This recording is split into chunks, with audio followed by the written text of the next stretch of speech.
మన పీయూష్ గోయల్ గారు ఏదో మాట్లాడుతూ What are India's startups doing today? We are focused on food delivery apps, turning unemployed youth into cheap labor. మనము regular గా aggregator apps వాడతాం కదా, స్విగ్గీ, బ్లింకిట్, జొమాటో, లేకపోతే Amazon, Flipkart. Riders in these applications are graduates, అంటే బీటెక్ గ్రాడ్యుయేట్స్ అంట. Main work force ఏదైతుందో అందులో majority of the people దీనిలోకి వెళ్ళిపోతున్నారా? As long as these apps grow అంతమంది యాడ్ అవుతూనే పోతారు కదా. వీళ్ళని చూస్తున్నప్పుడు కొంచెం భయం వస్తుంది నాకు. So what is your call అని? Best of raw talks full పాడ్కాస్ట్లో నుంచి బెస్ట్ పార్ట్స్ అన్నీ ఇక్కడ అవైలబుల్ ఉంటాయి. Do watch it. రీసెంట్గా కూడా చిన్న కాంట్రవర్సీ కూడా అయింది ఈ టాపిక్ మీద, కానీ that is not about that. కాకపోతే సిమిలర్ టాపిక్. ఈ I need your opinion. Okay, నేను ఒక ప్యానల్ డ్రా చేస్తాను. మన పీయూష్ గోయల్ గారు ఏదో మాట్లాడుతూ What are India's startups doing today? We are focused on food delivery apps, turning unemployed youth into cheap labor so the rich can get their meals without moving out of their house. And against that, what does a Chinese startup do? Work on developing electric mobility, battery technologies, and with that they're today dominating the electric mobility ecosystem. We are very proud of what India has done. He compared India with China ఒక విషయంలో. But నేను India China పక్కకు పెట్టేస్తాను. నాకు internally India గురించి మాట్లాడదామని ఉంది. It's just my thought. Correct me if I'm wrong or give your opinion. Sure. ఇప్పుడు ఎగ్జాంపుల్ మనము రెగ్యులర్గా అగ్రిగేటర్ యాప్స్ వాడతాం కదా, స్విగ్గీ, ఇన్స్టామార్ట్, బ్లింకిట్, జొమాటో, లేకపోతే అమెజాన్, ఫ్లిప్కార్ట్, ఇంకేమున్నాయి, పోర్టర్, డన్జో, జెప్టో. డన్జో లేదన్నట్టుంది, జెప్టో, ర్యాపిడో, ఓలా, ఊబర్, ఇన్ని ఉన్నాయి. సో వీటన్నిటిలో కామన్గా ఏంటి అంటే రైడర్స్ కానీ, లేకపోతే డ్రైవర్స్ కానీ, క్యాప్టెన్స్ కానీ, what ever the name they call it as. అంటే ఒక్క యాప్ని ప్రాపర్గా సక్రమంగా వర్క్ చేయాలంటే, జొమాటో నేను చూస్తుండే రోజుకి 5 లక్షలు 8 లక్షల ఆర్డర్స్ అయితే 8 లక్షల ఆర్డర్లు డెలివరీ చేయాలి అంటే ఎంతమంది డెలివరీ ఎగ్జిక్యూటివ్స్ ఉండాలి? ఈ గిగ్ ఎకానమీ అనే ఒక వర్డ్ని కనుక గూగుల్లో కొడితే దాని మీనింగ్లో అది గ్రాఫిక్ డిజైనర్ని కూడా గిగ్ వర్కర్ అంటది, ఫ్రీలాన్సర్ని అదే అంటది, డ్రైవర్ని కూడా అదే అంటది, ఆర్ క్యాప్టెన్ కూడా అదే అంటది. సో ఈ కామన్ టర్మినాలజీ యూజ్ చేసుకొని లక్షల మందిని అందులో పంపించేస్తున్నారా? Nothing against anyone, nothing against. అంటే నా ఉద్దేశం ఏంటంటే ఇంటర్నల్గా మేము డిస్కస్ చేస్తుండే, వెరీ సెన్సిటివ్ కాబట్టి I had to take couple of opinion also. ఇప్పుడు ఈ స్కిల్డ్ అన్స్కిల్డ్ అనేది జాబ్లో జాయిన్ చేసినాక డిసైడ్ చేసినట్టు అనిపిస్తుంది నాకు. సో ఎంతో I was reading some fact అనమాట. Around 1/3 of the riders in these applications are graduates, అంటే బీటెక్ గ్రాడ్యుయేట్స్ అంట. అంటే again is it their choice or their forced choice? అంటే అనుకొని ఆలోచించుకొని దిగిరా, లేకపోతే ఏం గతి లేకనో, లేకపోతే ఛాన్స్ లేదు, ఇంకా వేరే ఆప్షన్ లేదు అన్నట్టు దిగుతున్నారా తెలియదు. కానీ బట్ మన ఇండియన్ మెయిన్ వర్క్ ఫోర్స్ ఏదైతుందో అందులో మెజారిటీ ఆఫ్ ద పీపుల్ దీనిలోకి వెళ్ళిపోతున్నారా? As long as these apps grow అంతమంది యాడ్ అవుతూనే పోతారు కదా. సో వీళ్ళని చూస్తున్నప్పుడు కొంచెం భయం వస్తుంది నాకు. So what is your call an it? So ఒకటి ఇక్కడ వచ్చేటప్పటికి అంటే పీయూష్ గోయల్ గారు అన్నదాన్ని కనుక చూసామనుకోండి, అది ఒకటి నేను ఎట్లా చూస్తానంటే అది ఒక ఆవేదన. అంటే ఇప్పుడు ఆయన ఒకటి ఏంటంటే ఇండియా లాంటి కంట్రీకి తీసుకుంటే ఆయన ఒక పొజిషన్ ఒక ఫాదర్లీ లాగా అనుకోవచ్చు. సో ఎట్లయితే మన పేరెంట్స్ ఉన్నారనుకోండి, చూసినప్పుడు ఏంటి అంటే మనం ఎదగాలి అనే ఒక కోరికతోటి ఏం చేస్తుంటారు, చూడరా పక్కింటి వాడు అది చేస్తున్నాడు, చూడరా ఇక్కడ ఇది చేస్తున్నాడు, నువ్వు ఎప్పుడు అవుతావు అనేది. అంటే అది అక్కడ ఏంటి అంటే ఒకటి బాధ, అంటే ఏంటి మనం చేయలేకపోతున్నాము అన్నది, పక్కన వాళ్ళు ఏదో వెళ్ళిపోతున్నారు అనేది ఒక బాధతోటి వచ్చిన ఒక స్టేట్మెంట్ లాగా నేను తీసుకుంటాను. అగైన్ ఇప్పుడు ఫర్ ఎగ్జాంపుల్ మనం చైనా కూడా తీసుకుంటే వాళ్ళని ఫస్ట్ అంతా ఏమన్నారు అంటే వాళ్ళంతా కాపీ కొడతారు అని అన్నారు. ఇప్పుడేమో వాళ్ళే ఇన్నోవేషన్లో చాలా ఎహెడ్ వెళ్తున్నారు. అండ్ వాళ్ళ ఫిలాసఫీ కూడా ఏంటి అంటే imitation is the highest form of ఏమంటారు అంటే ఎక్సలెన్స్కి దారి తీస్తుంది. సో ఫస్ట్ ఎప్పుడైతే ఎక్సలెన్స్ని నువ్వు ఇమిటేట్ చేయగలుగుతావో from there on you can start innovating అనేది అదొక ఫిలాసఫీ. వాళ్ళు దానికి తగ్గట్టుగానే మొత్తం అంతా కంట్రీ అంతా కూడా చేసుకుంటా వెళ్ళారు. So when coming it to India, yes అంటే ఇండియా ఇప్పుడు ఎల్ఎల్ఎంస్ లాంటివి బిల్డ్ చేయాలా, లేకపోతే డీప్ టెక్ వాటి మీద వర్క్ చేయాలంటే ఖచ్చితంగా చేయాలి.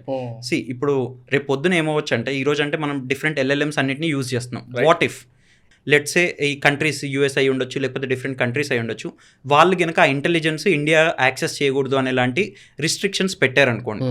సో అప్పుడు ఏంటి పరిస్థితి అంటే ఇంటెలిజెన్స్ని యూజ్ చేసేసుకొని బోల్డ్ కంట్రీస్ ముందుకన్నీ గ్రో అయిపోతుంటాయి.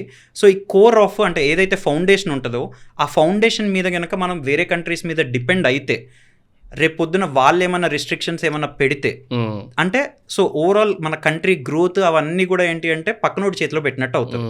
సో అక్కడ పీయూష్ గోయల్ గారి ఆవేదనని డెఫినెట్గా ఇట్స్ నాట్ దట్ అంటే ఆయనకి ఇక్కడ జరుగుతున్నాయని నచ్చట్లేదు అదంతా అని కూడా కాదు, వీ కెన్ డూ బెటర్. అంటే ఎప్పుడు తిడతారు ఇప్పుడు పిల్లల్ని, ఏముంటుంది అంటే ఇప్పుడు చేయలేడు అని అనుకున్నాం అనుకోండి, ఎవరైనా పేరెంట్స్ తిడతారా, వాడికి కుదరదులే అని అనుకుంటారు. కానీ మన ఇండియన్ పొటెన్షియల్ని నమ్మారు కాబట్టి, మనం చేయగలమని అనుకున్నారు కాబట్టి, సో ఏంటి అంటే ఒక ఆవేదనని ఒక ఫామ్లో ఎక్స్ప్రెస్ చేశారు. వైల్ ఇటువైపు వచ్చేసేటప్పటికి లెట్సే ఇప్పుడు మనకి మీరు చెప్పిన మల్టిపుల్ స్టార్టప్స్ ఉన్నాయి. ఇప్పుడు ఒక టీసీఎస్ లాంటి కంపెనీ ఉందనుకోండి, ఈ రోజు ఎంతమందిని ఎంప్లాయ్ చేస్తుంది అంటే సుమారుగా 6 lakhs. ఒక ఇన్ఫోసిస్ లాంటిది ఒకటి ఉందనుకోండి, ఒక 2.5 lakhsని.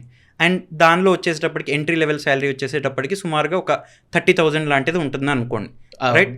సాలరీ స్టార్టింగ్ ఎంప్లాయీస్కి ఒక పర్ మంత్ శాలరీ వచ్చేసి ఒక 30,000 లా ఉంటుంది. అండ్ ఆ జాబ్ రావాలి అంటే కూడా ఏం కావాలి, సో వీళ్ళు ఒక 4 years ఆఫ్ ఇంజనీరింగ్ చేయాలి. దానిలో సరే నేర్చుకోరా ఇదంతా అని పక్కన పెడితే, సో సమ్ ఒక ఎడ్యుకేషన్ క్వాలిఫికేషన్ ఒక లెవెల్లో ఉండాలి. ఆ తర్వాత కొంచెం ఎంతో కొంత స్కిల్స్ ఎగ్జిబిట్ చేయాలి. ఆ తర్వాత వాళ్ళని ఒక 8 months పాటు ట్రైనింగ్ ఇవన్నీ ఇవ్వాలి. దెన్ వాళ్ళు ఏంటి అంటే ఒక వాల్యూ క్రియేట్ చేసే పొజిషన్లో ఉంటారు. మనకి ఇండియాలో వచ్చేసేటప్పటికి ఏంటి అంటే more than 50% of the population వచ్చేసి యంగ్ పాపులేషన్. అంటే సుమారుగా ఒక 50-60 కోట్లకు పైగా జనాభా అంతా కూడా 35 years ఆర్ 40 years ఆఫ్ ఏజ్లో ఉన్నారు. అండ్ మనం చూసుకుంటేనేమో ఈ ప్రొఫెషన్స్లో ఉన్న వాళ్ళందరూ కలిపినా కానీ మహా అయితే ఒక చాలా తక్కువ నెంబర్స్లో ఉంటారు. సో ఇప్పుడు అదే ఈ జొమాటో లేకపోతే ర్యాపిడో లేకపోతే జెప్టో ఇట్లాంటివన్నీ చూస్తే maybe each company itself few lakhs of పీపుల్ని ఎంప్లాయబుల్గా చేస్తున్నాయి. అంటే టు ద ట్యూన్ ఆఫ్ ఒక 25,000 ఆర్ 23,000 ఎర్న్ చేసుకునేలాగా చేస్తున్నాయి. అంటే ఒక లైవ్లీహుడ్ని ఫర్ మిలియన్స్ ఆఫ్ పీపుల్ని క్రియేట్ చేస్తున్నారు, అంటే లక్షలలో జనాభాకి క్రియేట్ చేస్తున్నారు. సో ఒక విధంగా చూస్తే అగైన్ అది రైటా రాంగా, అదే ఎంప్లాయ్మెంట్ డైరెక్షన్లో వెళ్ళాలా లేదా అనేది ఒక లాంగ్ టర్మ్ వ్యూ అనేది ఒకటి అనుకున్నాం అనుకోండి. ఇమీడియట్గా అయితే ఇప్పుడు వీడికి ఆకలి అవుతుంది, ఒకడికి ఆకలి అవుతున్నోడికి నువ్వు ఇది కాదు చేయాల్సింది రేపు అంటే వాడు ఈలోపు బ్రతకాలి కదా. అంటే ఇప్పుడు నేను ఈ రోజుకి నాకు తినకపోతే నాకు ఈరోజు బ్రతికే లేదు. సో అలాంటి సిచ్యుయేషన్లో ఫస్ట్ అయితే వాడికి ఆకలి తీరడానికి ఒక ఆపర్చునిటీ అనేది ఈరోజు క్రియేట్ అయింది.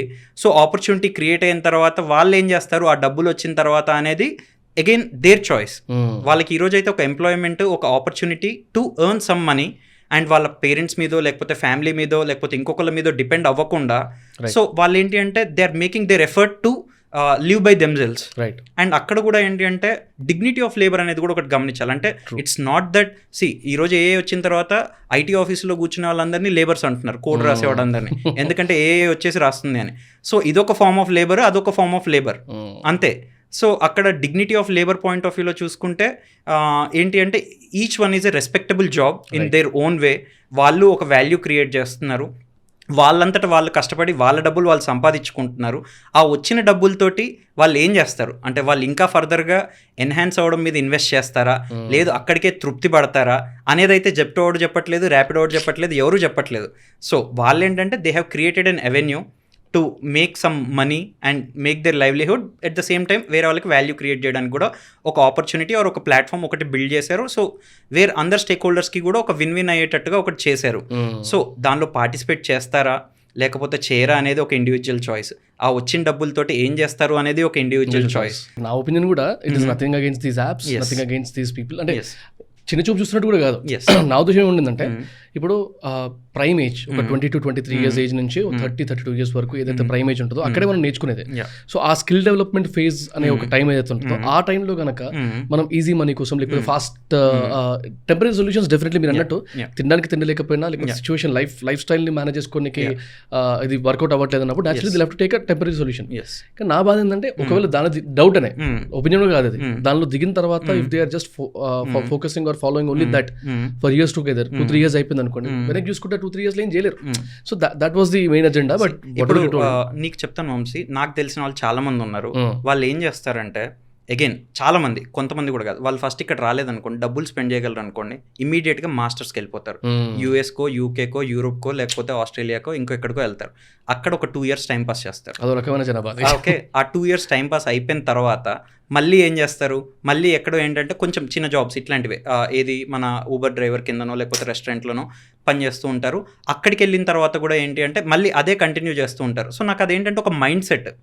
అంటే ఇక్కడ మనకేమో ఇక్కడ కనిపిస్తుంది వీళ్ళందరూ, సో కనబడకుండా ఏంటి అంటే అండర్ ద డిస్గైజ్ ఆఫ్ ఏంటి అంటే అక్కడికి వెళ్ళాము, అక్కడ మాస్టర్స్ చేసాము, అక్కడ ఏదో ఎంప్లాయ్మెంట్ చేస్తున్నాము అనేది అట్లా కనబడకుండా ఉన్న వాళ్ళు చాలామంది ఉంటారు. సో అల్టిమేట్గా ఏంటి అంటే అగైన్ వాళ్ళకంటూ ఒక ఎంతో కొంత సంపాదించుకోవడానికి ఒక ప్లాట్ఫామ్ అనేది ఒకటి యాక్సెస్ ఉంది. దాన్ని వాడుకొని ఏం చేస్తాం అన్నది చాయిస్. అండ్ డబ్బులు ఉన్నప్పటికీ కూడా దాన్ని వాడుకొని ఏం చేస్తాము అనేది కూడా క్వశ్చనే. True. Thanks for watching the clip. Full podcast చూద్దాం అనుకుంటే వాచ్ ఇట్ హియర్.